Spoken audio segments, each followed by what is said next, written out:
Ya, shalom, selamat malam sahabat RPK dimanapun Anda berada. Selamat hari Minggu eh, bagi sahabat RPK semua. Kembali lagi Yamuger on air di RPK di jadwal rutinnya di Minggu pertama dan Minggu ketiga dan Selasa, Minggu kedua dan Minggu keempat. Sebuah talk show hasil kerjasama Yamuger dan RPK FM. Di studio sudah hadir bersama saya, Bapak Pendeta Rashid Rahman. Ini kalau saya baca-baca ya sahabat RPK, ini beliau adalah dosen tetap bidang liturgika. Bener ya Pak Pendeta ya? Ya, betul. Sekolah Tinggi Filsafat Teologi Jakarta. Pendeta emeritus berarti sudah pensiun. Sudah pensiun, Pak. Sudah pensiun. Pensiunnya kapan tuh Pak? Tahun 19. Oke. 2019 ya. Betul. GKI Jemaat Surya Utama Jakarta Barat. Betul sekali. Baik. Tadi hari ini kita mau ngobrolin tentang nyanyian Prapaskah, Pak Pendeta. Jadi tadi ini kalau sahabat RPK mendengar suara saya, kayaknya suara saya agak-agak gugup deh gitu kan. Karena biasanya tuh sama Mas Abe sama Grace itu kita casual biasa gitu. Ini sama Pak Pendeta saya agak-agak keringetan gitu. Iya, sama saya juga gugup. Oke, Pak Pendeta. Tadi ketika kita mau mulai, Pak Pendeta memilih lagu ini sebagai lagu yang diputarkan pertama. Nyanyian Prapaskah. Gimana nih Pak Pendeta? Iya, ini salah satu nyanyian Prapaskah yang ada di terbitan Yamuger. Iya.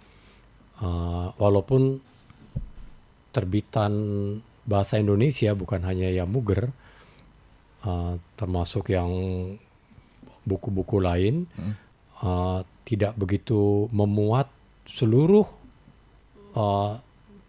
tema-tema atau semua tema Minggu Prapaskah.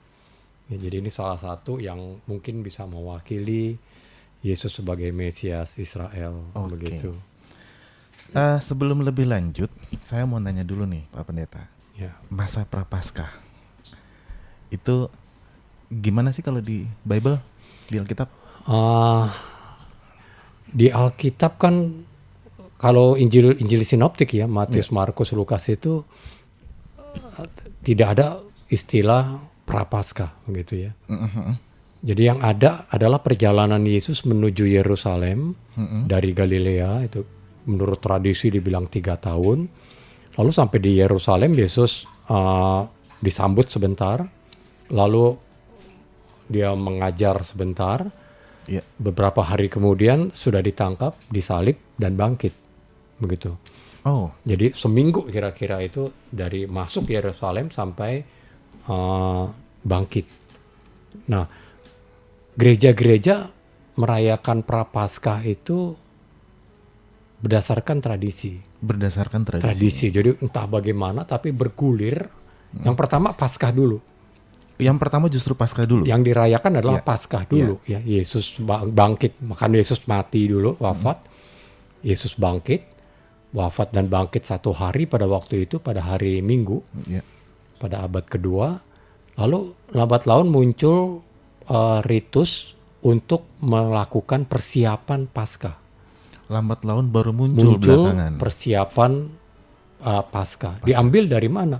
Diambil dari penghayatan spiritualitas.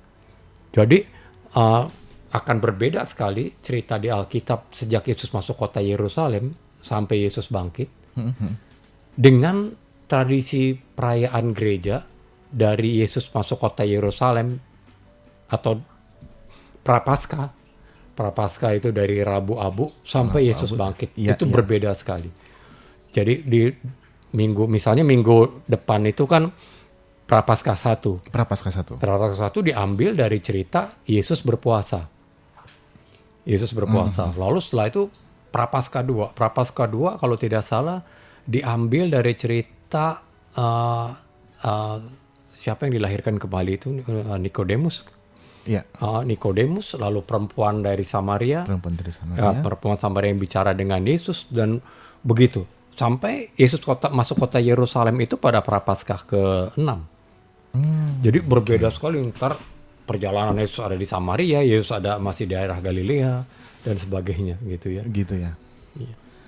Menarik sih. Menarik. Nah, kembali ke lagu yang tadi Pak Pendeta. Lagu yang tadi Yesus Mesias Israel. Kalau melihat dari ini, soalnya saya orang senang banget kalau denger hymns itu lirik Pak Pendeta. Oh iya. Baca lirik tuh sepertinya dalam gitu. Bener nggak sih Pak Pendeta? Menurut Pak Pendeta gimana? Iya. Lirik dari lagu ini seperti apa Pak Pendeta? Betul Pak Franky, bahwa nyanyian jemaat itu yang penting adalah liriknya atau syairnya. Yang dimaksud lirik itu syair. Iya. Ya. Karena pesannya di situ kan. Iya, sebenarnya. betul syairnya. Jadi bukan hanya lagunya. Lagu itu memperkuat syair. Iya. Jadi yang pertama adalah syairnya, dan memang syair ini begitu kuat. Kebetulan dibuat oleh guru kami Pak Vandop ya. Iya. H.A. Pandopo itu ya, syairnya dibuat begitu, memang tercipta begitu kuat ya, diambil dari cerita Petrus berhadapan dengan Yesus ketika pengakuan akan kemesiasannya dan sebagainya. Itu sesaat ketika Yesus bertanya, menurut kamu siapakah aku ini? Begitu ya.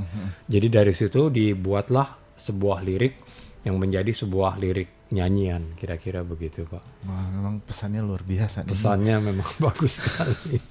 Iya. Luar biasa. Baik, sahabat RPK bisa berinteraksi dengan kami di studio melalui nomor telepon, bisa langsung telepon ke sini melalui nomor telepon 021 8444 021 8444, SMS atau WhatsApp di 0815 1800 444, atau bisa langsung tulis komentar di kolom komentar di live streaming YouTube di RPK FM 9630. Kita kembali setelah break yang satu ini. Iya, kembali lagi bareng sama Franky dan Bapak Pendeta Rasid Rahman di RPK on air. Yang mau on air di RPK tuh sampai belibet kan gara-gara duduk di samping Pak Pendeta sih. Baik Pak Pendeta, masih lanjut yang tadi ya Pak Pendeta ya. Saya pengen nanya nih, kalau dari segi musik terus liturgika itu masa Prapaskah nyanyiannya bagaimana? Seberapa banyak atau bagaimana Pak Pendeta? Iya Pak Franky, sebetulnya nyanyian jemaat itu kan memeriahkan liturgi. Iya. Ya, jadi yang pertama itu adalah liturgi. Apa sumber liturgi? Sumber liturgi adalah Alkitab. Sumber liturgi adalah Alkitab. Iya, jadi pertama dari Alkitab. Di gereja-gereja arus utama ya. Iya. Itu memakai yang disebut dengan leksionari, daftar pembacaan Alkitab secara beratur dan teratur, terprogram. Pada Prapaskah misalnya sudah diatur apa bedanya Prapaskah 1 dan 2. Misalnya Prapaskah 1 itu kan Yesus berpuasa. Prapaskah 2 Yesus ketemu dengan Nikodemus. Nanti sekarang tahun A begitu, tahun B, tahun C, tahun depan, tahun berikutnya berbeda lagi Pak ya. Tapi kira-kira begitu, semuanya sudah ada urutannya. Dan nyanyian-nyanyian kita belum memadai untuk situ. Jadi nyanyian-nyanyian Prapaskah kita, saya tadi coba bongkar beberapa nyanyian, baik yang diterbitkan oleh Yamuger maupun tidak, semuanya berfokus pada Yesus disalib. Berfokus pada Yesus disalib saja. Padahal Prapaskah bukan cuma Yesus disalib. Bukan cuma Yesus masuk kota Yerusalem. Ya Hosana itu di minggu Prapaskah 6. Mulai dari masuknya itu ya. Tapi Alkitab itu tidak dirayakan, tidak ada nyanyian Yesus berpuasa. Misalnya Yesus dicobai iblis. Yang kita siapkan ya. Jadi kalau gereja merayakan minggu Prapaskah 1, temanya Yesus berpuasa, dicobai oleh iblis. Kita menyanyikan apa? Minggu Prapaskah 2, Yesus bertemu dengan Nikodemus, lahir kembali. Gereja menyanyikan apa? Tidak ada tema Nikodemus. Iya juga ya. Iya. ada nyanyian perempuan Samaria berbicara dengan Yesus. Itu cuma satu nyanyian.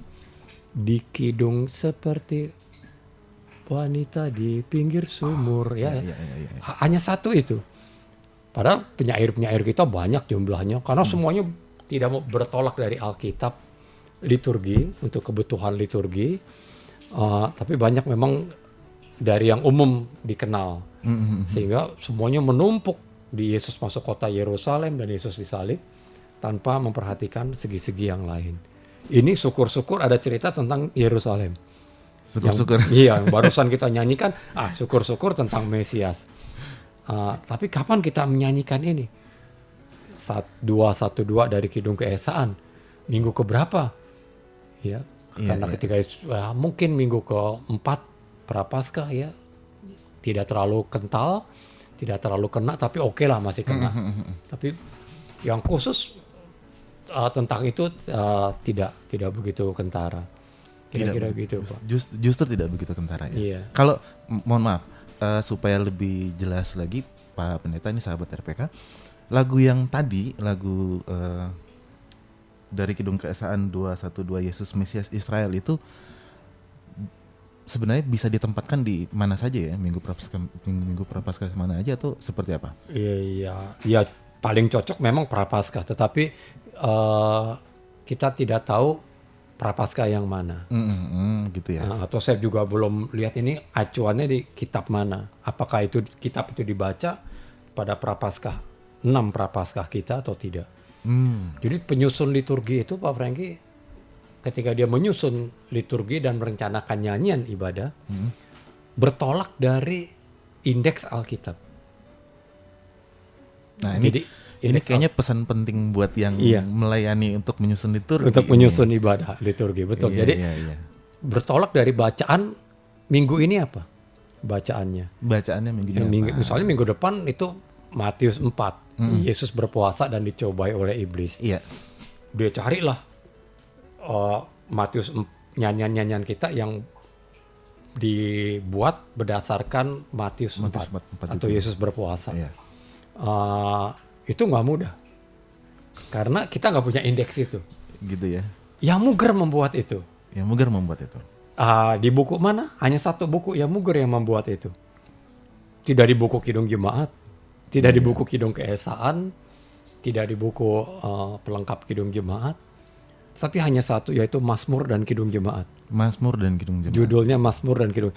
Mazmur dan Kidung Jemaat, masalahnya tidak banyak dikenal oleh jemaat. Bahkan penyelenggara liturgi banyak yang nggak punya, Pak. Iya. Dan kalau punya pun tidak melihat indeks itu gunanya untuk apa. Nah, itu penting, Pak. Jangankan buku itu, Pak Pendeta. Iya. Buku Kidung Jemaat aja kadang-kadang juga tidak melihat indeks itu. Orang baru lihat rubrikasi di depan itu. Iya. Dan tema-tema di belakang. Benar. Tapi tema sangat terbatas, rubrikasi sangat terbatas. Seperti nyanyian seperti wanita di pinggir sumur, itu nggak ditempatkan, saya kira nggak ditempatkan di Minggu Prapaskah, dari tempat lain. Jadi betul-betul harus tahu bahwa nyanyian itu ada di tempat ini, gitu ya. Jadi mempersulit. Jadi bagus juga kalau penyusun atau penerbit buku nyanyian memberikan indeks daftar bacaan Alkitab yang menjadi inspirasi para penyair menyusun atau membuat nyanyian-nyanyiannya, begitu. Lebih penting lagi untuk dibaca itu indeks sebenarnya ya. Iya. Iya. Bukan cuma dimuat aja di buku, sudah dimuat tapi kalau yang nggak dibaca juga sama aja dong. Iya. Iya. Oke. Sahabat RPK, sekali lagi kita masih menunggu interaksi sahabat RPK di 021-8000-444 atau WhatsApp di 0815-1800444. Bisa juga langsung ditulis di kolom komentar di YouTube RPK FM 9630 di channel YouTube. Masih bersama saya Franky dan Bapak Pendeta Rashid Rahman. Berikutnya kita dengerin dulu satu buah lagu dari Kidung Keesaan nomor 226 pada malam sunyi di Getsemani.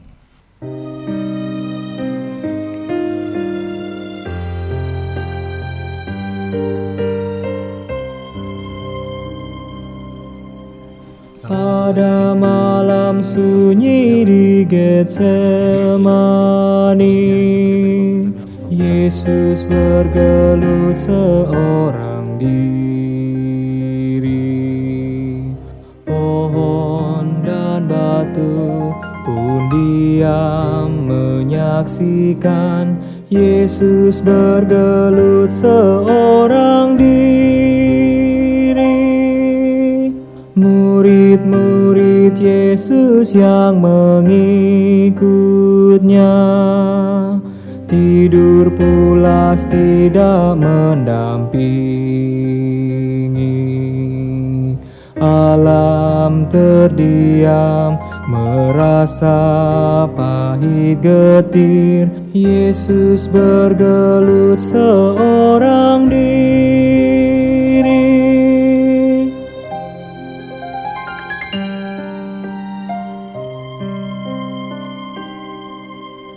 Yesus pun bertarung dalam doanya.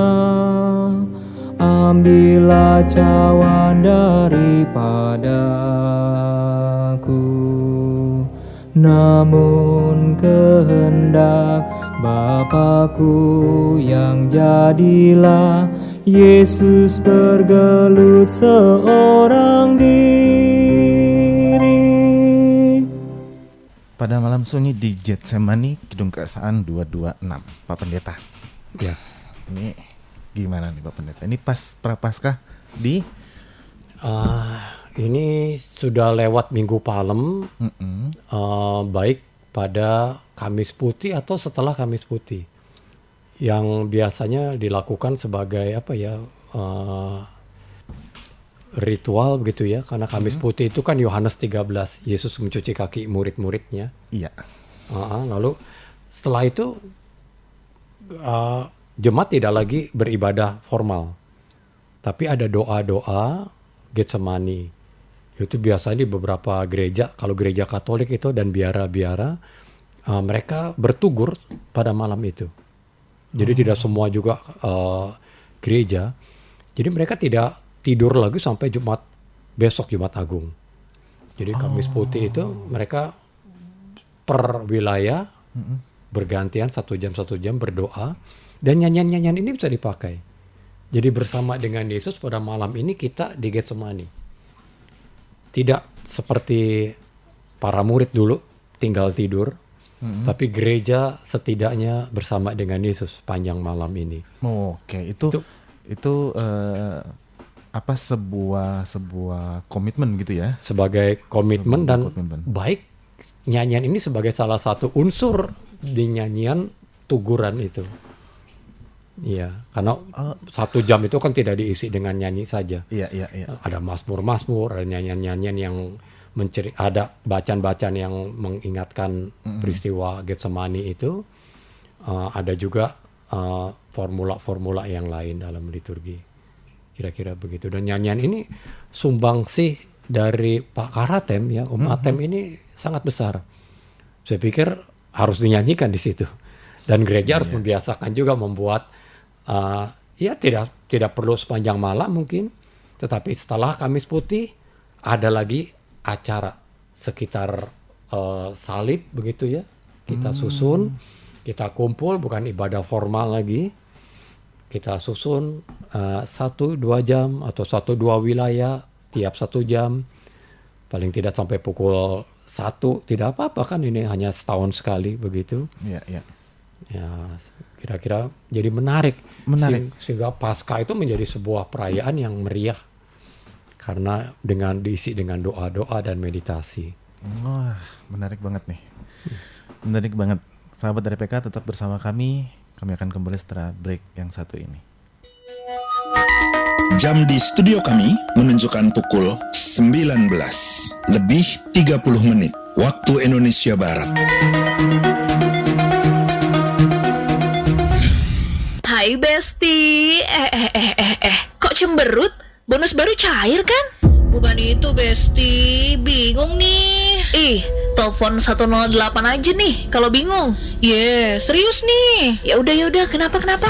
Gini, aku kan mau tugas keluar kota, tapi Bagus dong, kok tapi? tapi aku nggak bisa dengerin RPK FM lagi dong. Gebrak. Aduh, RPK FM kan udah ada aplikasinya. Ah, masa sih? Iya, HP kamu kan Android. Cari aja tuh langsung di Google Play Store. Namanya Sahabat RPK. Tapi bayar nggak? Enggak dong Besti, ini mah gratis. Sini aku installin. Buka Google Play Store, cari aplikasi namanya Sahabat RPK. Abis itu udah deh, kalau udah install bisa langsung dengerin RPK FM kapan aja, di mana aja. Ih, love banget sih. Thank you, Besti.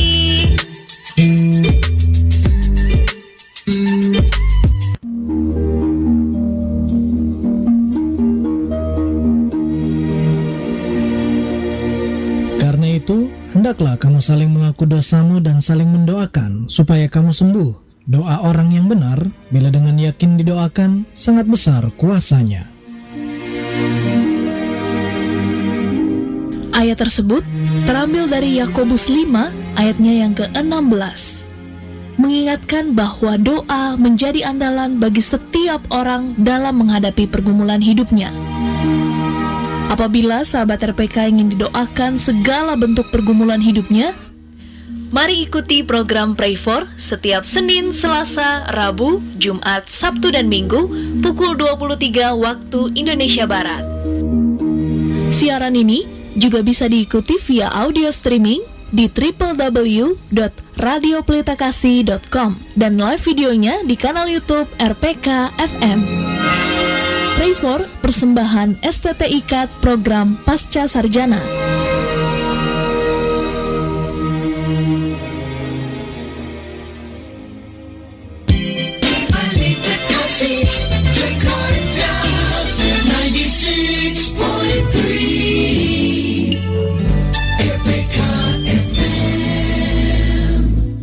Kembali lagi ya Muger on air di RPK. Masih diingatkan kembali kepada sahabat RPK untuk bisa berinteraksi bersama kami di nomor telepon 021 8444 0815 1800 444 atau bisa langsung tulis komentar, tanggapan, pertanyaan mungkin di kolom chat di YouTube RPK 9630 FM. Masih nyanyian Prapaskah bersama Bapak Pendeta Rashid Rahman. Pak Pendeta. Ya. Tadi ngomongin tentang kayaknya setelah Kamis Putih enaknya tadi dibikin lagi acara kemudian di gereja. Itu pertanyaan saya begini Pak Pendeta, seberapa penting sih,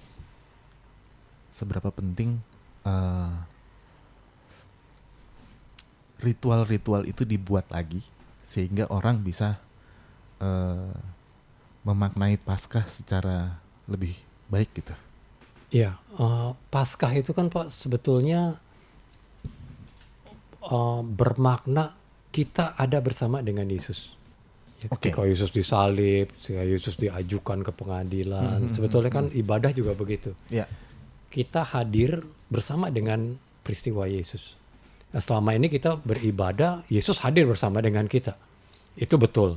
Ya. Tetapi apakah kita juga hadir bersama dengan Yesus? Kalau dua-duanya tidak hadir, tidak ketemu. Kita tidak memaknai soal hidup Yesus. Ini sudut pandang yang baru nih. Karena kan kadang-kadang orang kan ya hanya Yesus hadir bersama-sama kita gitu. Iya. Sehingga itu aja ceritanya. Sehingga itu aja loh sahabat RPK. Kalau sahabat RPK masih itu saja ceritanya, mungkin masih itu aja gitu. Sekarang dapat pandangan berbeda nih dari Pak Pendeta nih.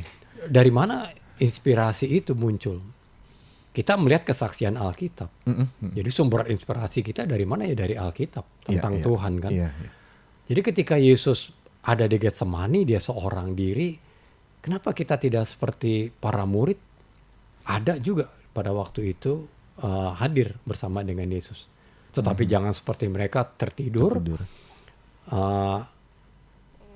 Tapi kita ada, ya kita melek. masalahnya sekarang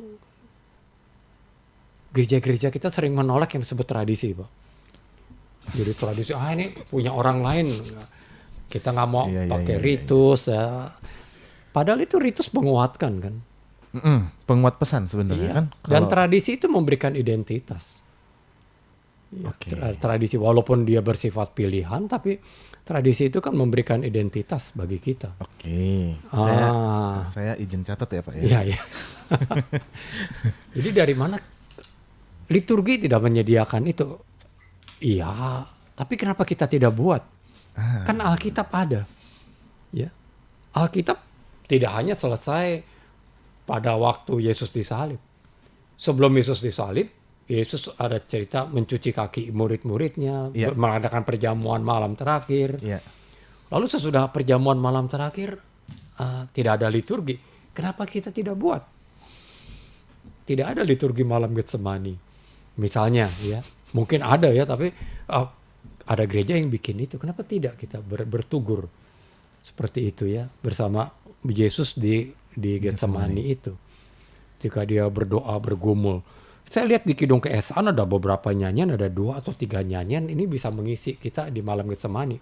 Selain Mazmur. Dan khusus nyanyian 226 ini, Kidung Keesaan dari Om Atem ini ya. Ini menarik, saya perhatikan notnya cantik juga ya. Dari mi, ini nada dasar lah. Iya. Ya. Dari mi pada malam, lalu dari mi anjlok. Ketika Yesus seorang diri, bergelut seorang diri, notnya turun ke bawah. Anjlok. Tetapi ketika Yesus bergelut seorang diri, terakhir ditutup finale, itu ada di nada tertinggi. Lah, ini menarik. Teologi Yohanes kan. Bagi penginjil Yohanes, penyaliban Yesus bukan kemalangan, tetapi kemuliaan. Jadi bagi Yohanes, Yesus disalib itu adalah Yesus ditinggikan. Jadi ketika ada syair Yesus bergelut seorang diri. Seorang diri kan yang disalib itu. Tapi nadanya tertinggi justru. Ini cantik sekali, saya perhatikan Om Atem ini. Wah, keren nih. Menarik nih, saya sampai merinding nih, sahabat RPK. Ini ngelihat dari yang tadi Pak Pendeta jelaskan bahwa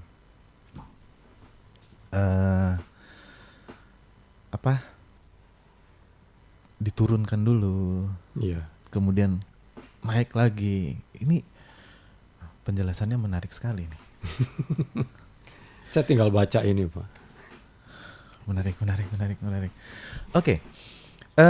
Kita sapa-sapa dulu nih. Ini ada sudah dari sahabat RPK yang masuk.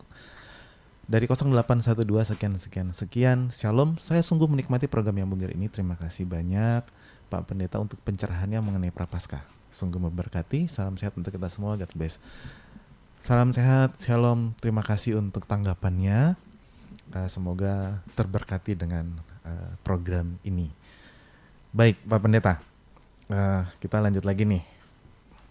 Kita mau dengerin dulu satu lagu lagi dari Kidung Jemaat 218, Karena Kasihnya Padaku.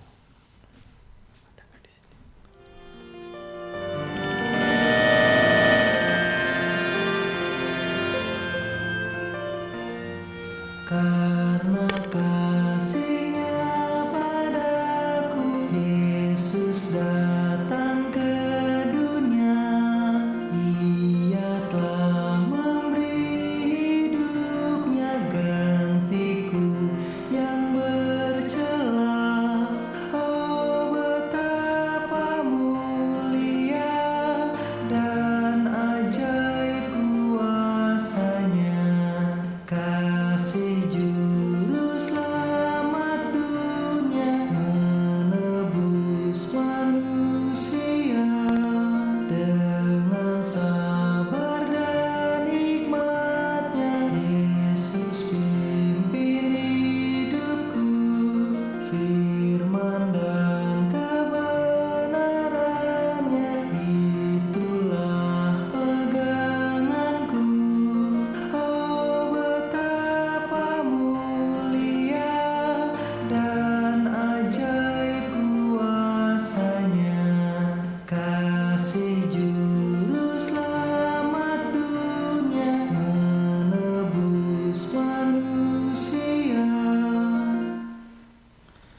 Oke.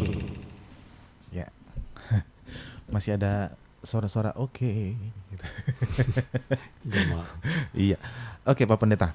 Ini lagu yang lumayan terkenal sebenarnya ya, lagu Iya. ini. Karena dulu sebelum buku Kidung Keesaan ini juga ada di Kidung Jemaat kalau Iya. saya tidak salah. Iya.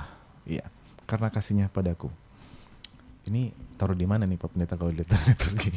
Ya, nyanyian ini agak umum walaupun Ada baik, umum, ya. walaupun baik di Paskah ya.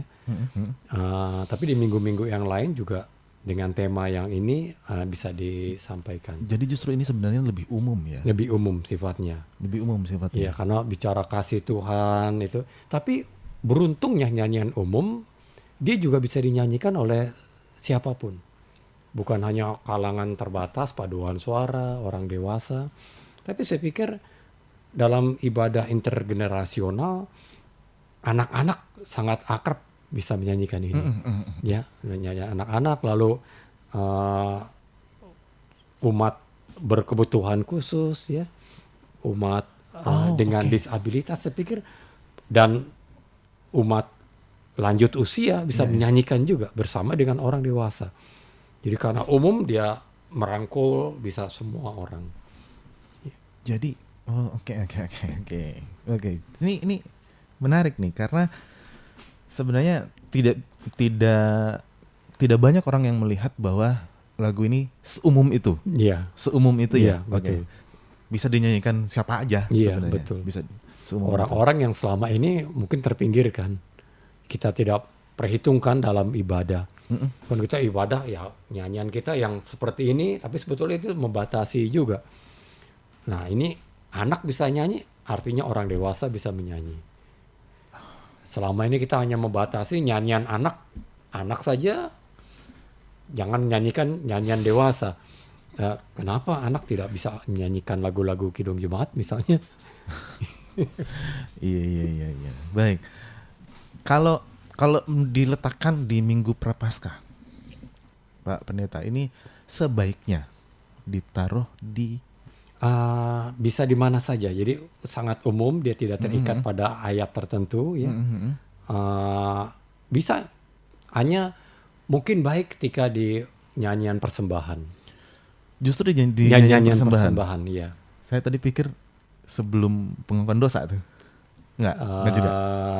Bukan ya? Boleh juga tapi saya ngikut Pak Pendeta aja sih. Saya ya, ngikut Pak Pendeta aja. persembahan ini baik kan ketika kan Yesus mempersembahkan hidup ya. Memberi hidup gantiku yang bercela, itu mengingatkan perjamuan dan sebagainya gitu ya. Jadi persembahan itu. Oke. Menarik. Ini tidak terduga oleh saya nih jawaban Pak Pendeta nih sahabat RPK. Dan sudah ada firman karena persembahan itu setelah firman. Oh ya kata justru ada kata itu ya. Firman dan kebenarannya itulah peganganku. Loh kapan firmannya? Tadi barusan. Iya betul. Saya nggak lihat itu sahabat RPK.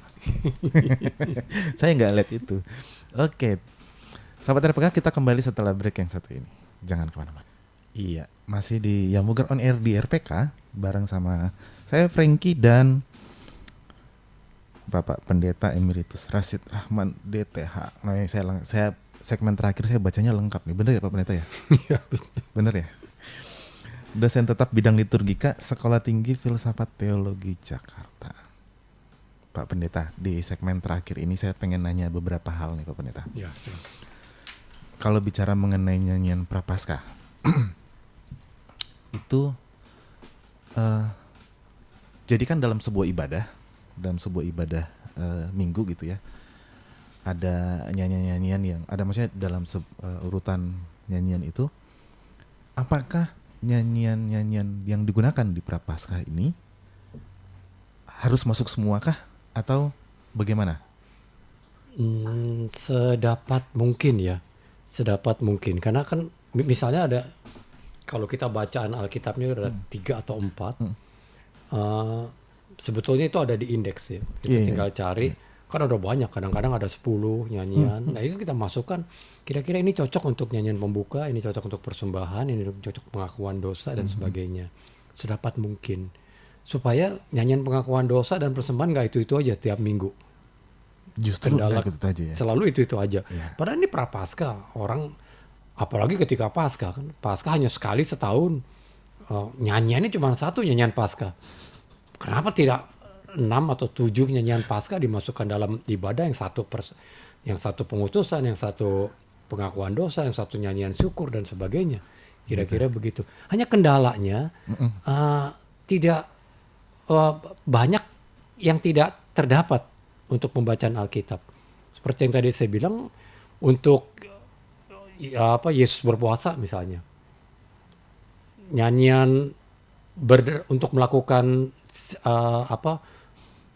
derma misalnya, Rabu Abu, sedekah itu tidak ada misalnya, ya. Padahal itu menarik kan? Iya, menarik. Perlu dilengkapi dengan itu tidak ada, sehingga akibatnya apa?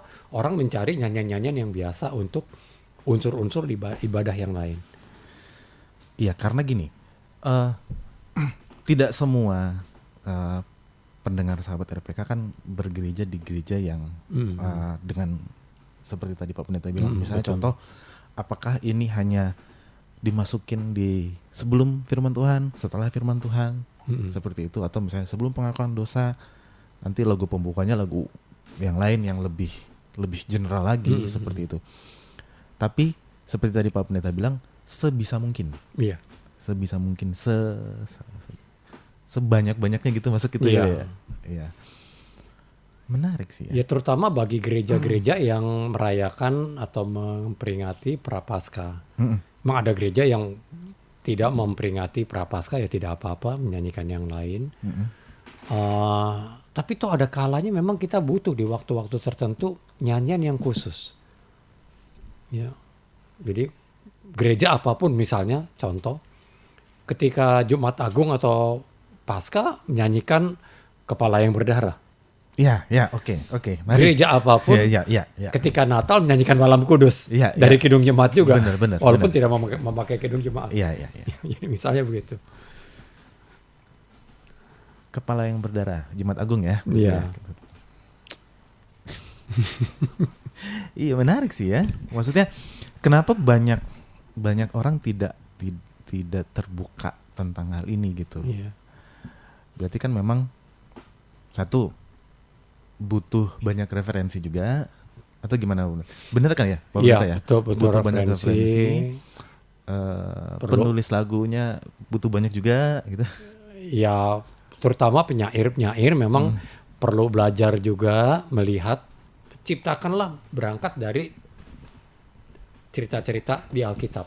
Iya. Begitu, bukan dari renungan pribadi. Sehingga temanya lebih menyangkut pada perikop-perikop di Alkitab, terutama Alkitab atau perikop yang dibaca dalam ibadah. Oke.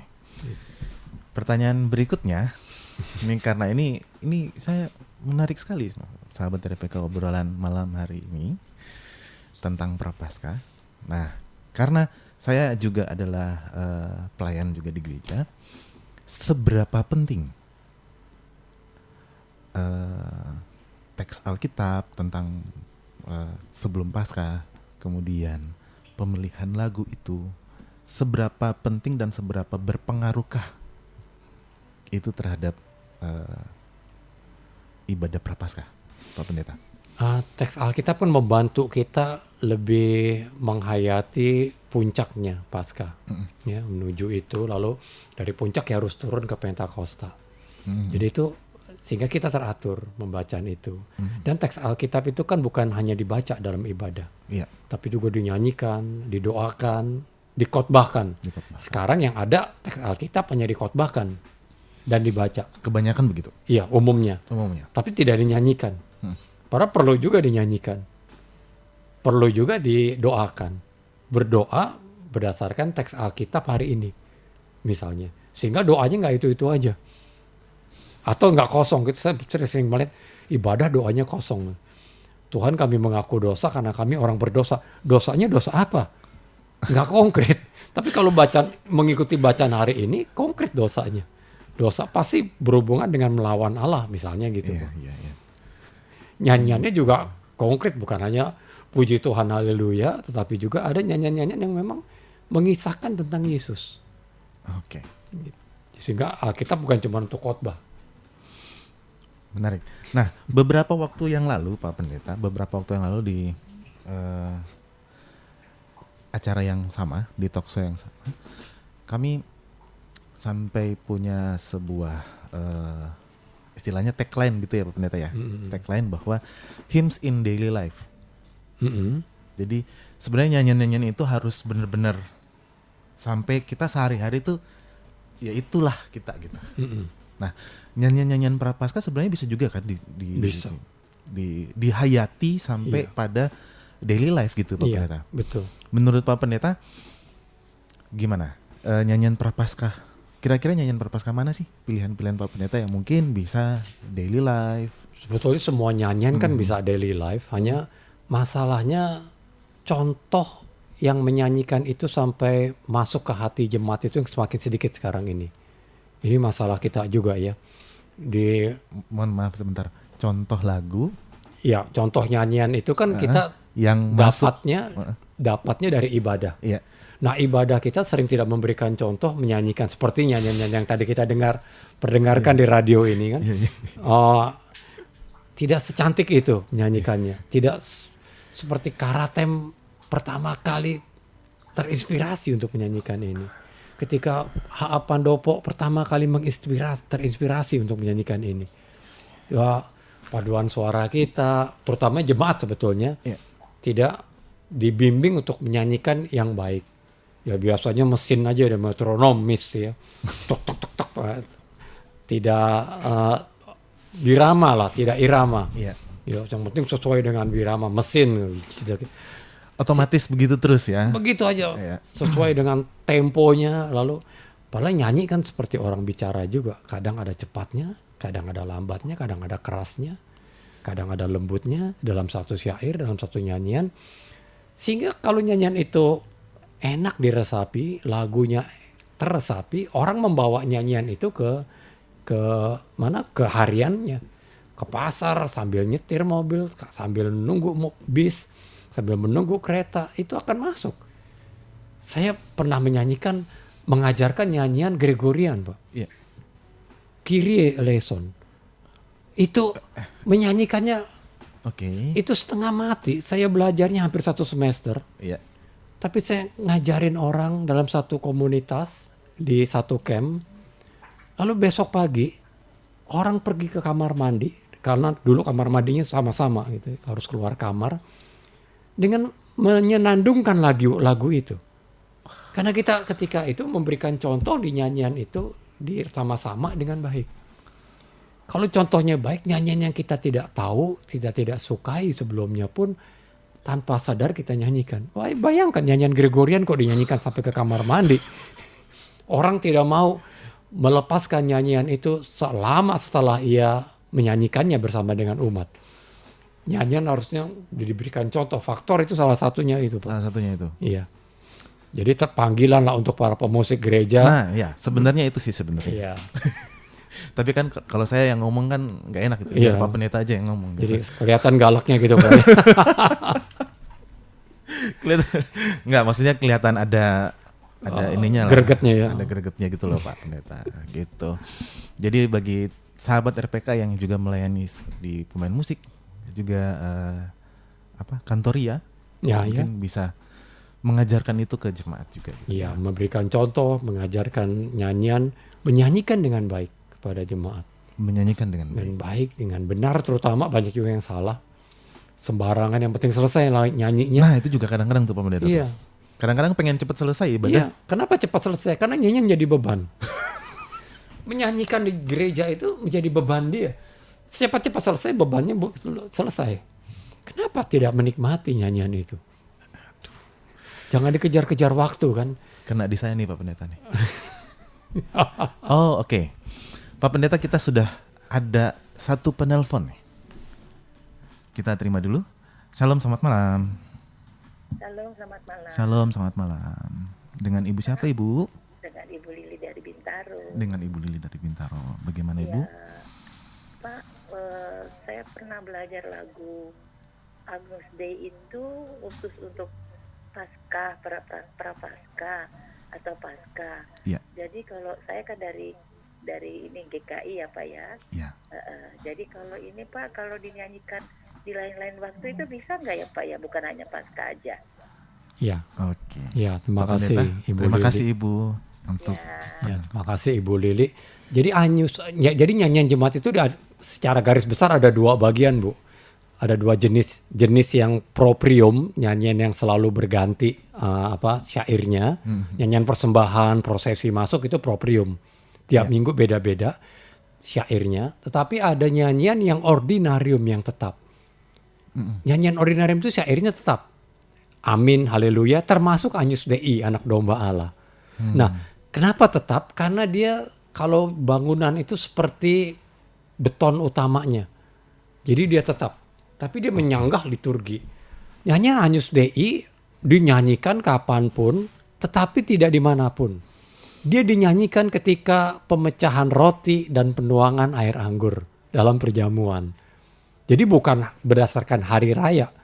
Dia berdasarkan unsur liturgi. Ketika roti dipecahkan, sesaat sebelum roti dimakan. Sesaat sebelum komuni.